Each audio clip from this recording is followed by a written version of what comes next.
Okay, I think that's pretty good. Oh wait, I wanted to move my tanks a little bit. Let's move them out of the setup zone a bit.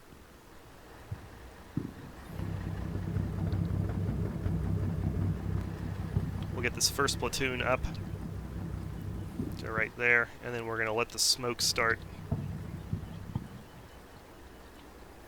Okay, here we go.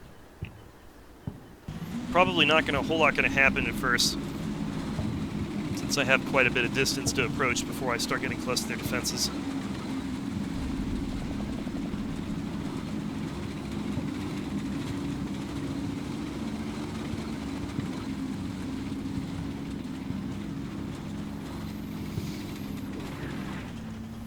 Okay, so you can see my smoke mission starting to impact over there.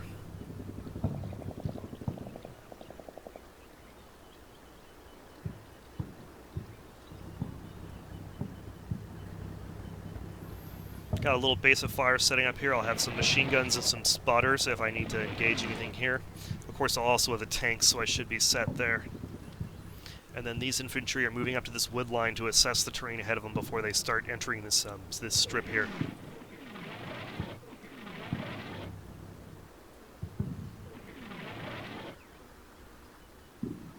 Okay, so you can see the smoke is starting. It's not immediate. It's going to take some time to build up, and yeah, then we'll get a nice little smoke screen going on here.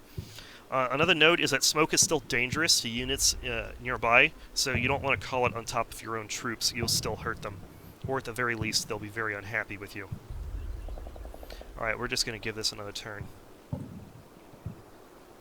I'm gonna skim through the turn because there's probably not gonna be anything happening. So you can see my infantry have gotten a spot. I'm not sure if I had that before or not, but there's something there, some sort of tank, and it looks like some infantry right here. Okay, so now the smoke's on. You can see the wind pushing it. Here's what it looks like down from the ground.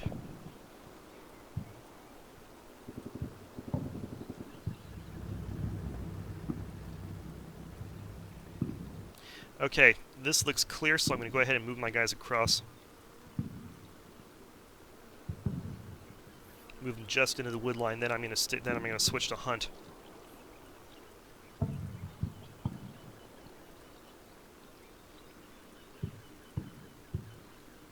Spread them out a bit more once I get them in those woods.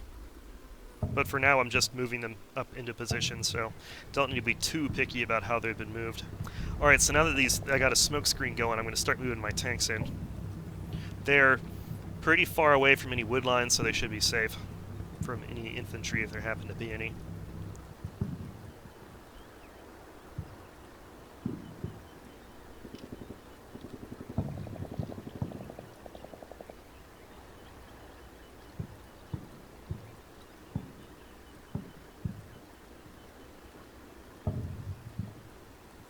This guy might get in the way, so I'm going to give him a pause order, so he doesn't get tangled up with the other tanks. Same for this guy. 10-second pause order. 5-second. Should help them not get tangled up. Alright, I'm going to skim through this turn too unless I see some action, and then I'll rewind and watch it.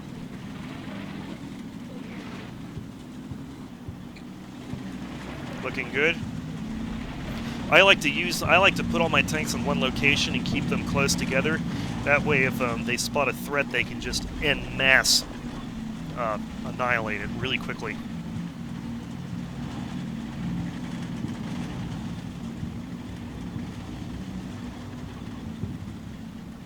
Alright, I'm going to give my infantry another turn to get into their positions, and some of them are still catching up.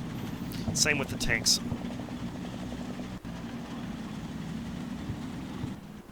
Oh, oh, oh, what is this? We spotted something. That looks like a German... That's a German assault gun or a tank destroyer.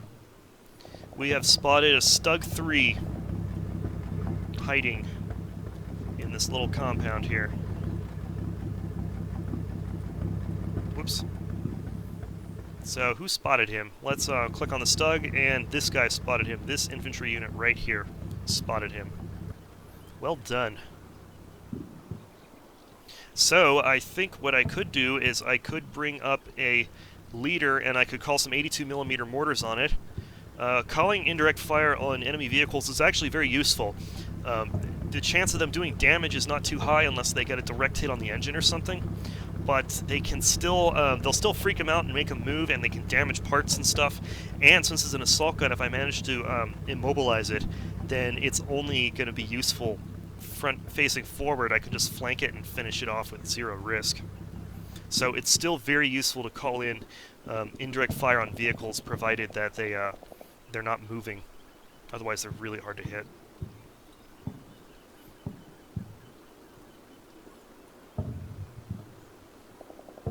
So my forward observer is over here. He's too far away. I'm going to bring up one platoon leader, and I'm going to have him call in the mission. So the way I'm going to do that is, first off, because I don't want these guys to shoot and reveal their position, I'm going to give them a covered arc, 50 meters. So because I had the whole platoon selected, the whole platoon has the covered arc. So I'm going to go ahead and give him a hunt order to right here. What'll happen is he'll move forward to the spot. As soon as he spots the stug, they'll stop it and stay put. So at this point, I think this platoon is really beat up now that I look at them. I think I'm going to use them for passive spotting for now. They're just going to stick here on the wood line here and look and watch. Alright, and this platoon.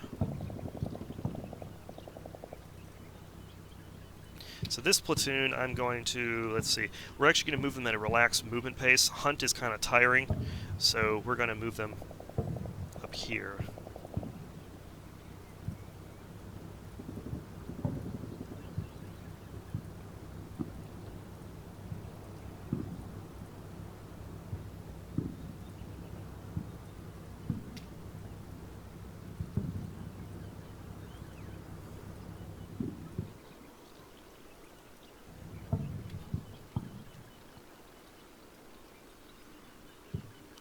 Curl these tanks around a bit. We already know these wood lines are clear, so we don't need to worry about moving the tanks close to it. So yeah, I could move my tanks over here and attack the stug, but why do it? I mean, it's just unnecessary risk when I can flank it or put some artillery on it. It's just a more efficient way and safer way to deal with it.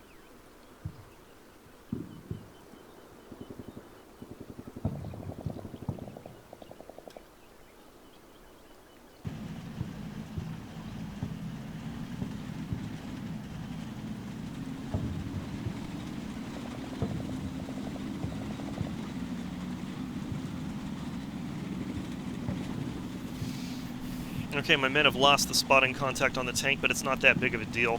If I can get the HQ in a position where I can see that general area of the ground there, I can just call in a mission on it.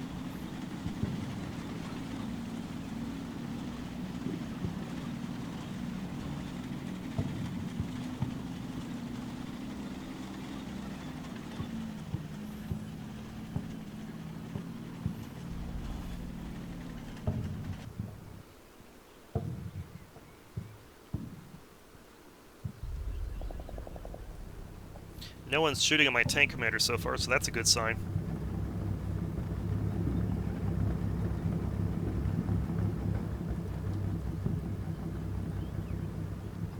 Okay, you guys, can you see this spot? Yes, you can. Alright, we're going to call in a fire mission on it. Alright, so that stug should have a very bad day shortly. Oh yeah, let's talk about something else. Let's talk about ammo sharing. So, units that are adjacent to each other can share ammo with each other. So, yeah, you can see here that their ammo counts differ a bit. They can actually share ammo with each other. You can see here in the ammo totals, they're actually going to be sharing ammo with their buddies. And what happens is they can draw, as they shoot it, they can draw ammo from adjacent units that are within the same formation as them. Like, for example, these guys in the same platoon. So they're close to each other, they're just going to automatically share ammo.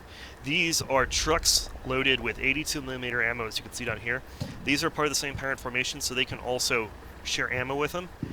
So this guy has 69 rounds available. I'm going to drive this truck up to him, and we're going to see next turn he's going to have a higher ammo total because he'll be able to draw ammo from the truck um, since it's right next to him. Also, I'm going to show you something else called Acquire. So that's just passively drawing off ammo as it's nearby. I'm going to do... Wait, which one was that? Which one? Okay, that guy. Okay, so this one I'm actually going to load him into this truck, and he's actually going to be able to acquire ammo from the truck. And that way you can carry it around, and you don't have to be next to the truck all the time. You can just grab the ammo and carry it with you.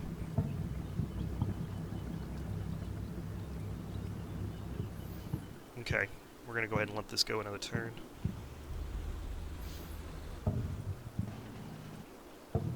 Okay, we spotted some infantry here. Tank spotted it. And he lost the spot. So it looks like a few guys in some foxholes right next to the bridge. Not really a threat. So as you can see, once that smoke has gotten a few minutes to spread out, it covers quite a large area.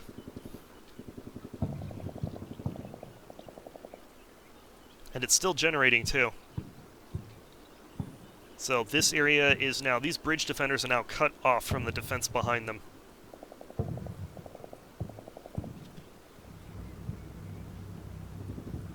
Go ahead and put a tank to area fire on that spot.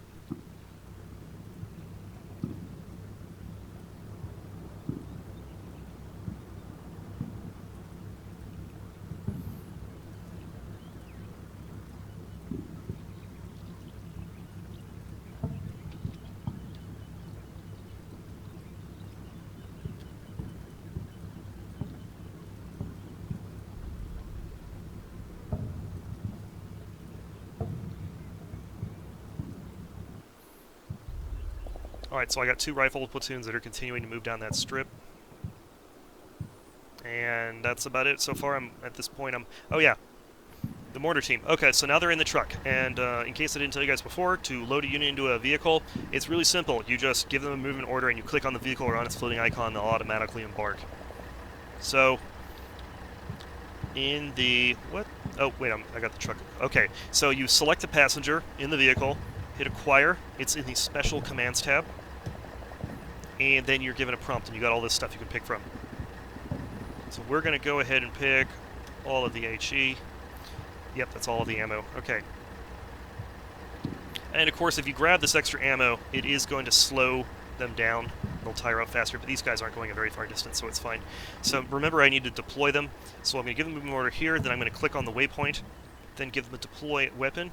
So now what they're going to do is they're going to run here and then deploy. I'm going to go ahead and move this truck up so it'll actually give them ammo.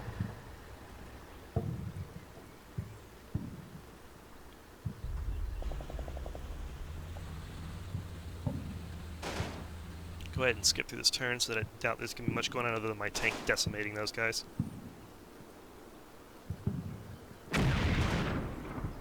Okay.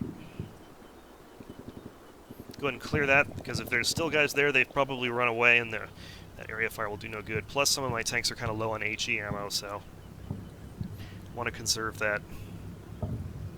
Okay, these guys need more time. This is this woods in here is kind of it's got a lot of vegetation and water and stuff, so it's kind of slow going for those guys to move through it. Okay, my mortar to attack this thing is now in spotting phase, so we should see rounds start arriving on that that stug pretty soon.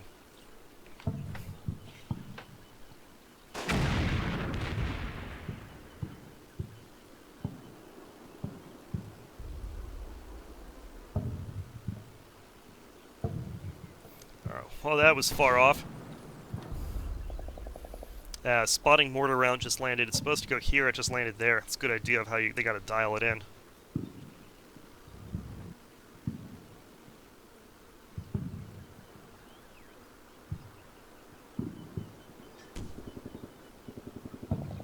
Yeah, there should be, I would like to see deploy weapon text float above the waypoint. That would be nice. I need to make that recommendation to Charles. Oops, looks like we're getting some fire.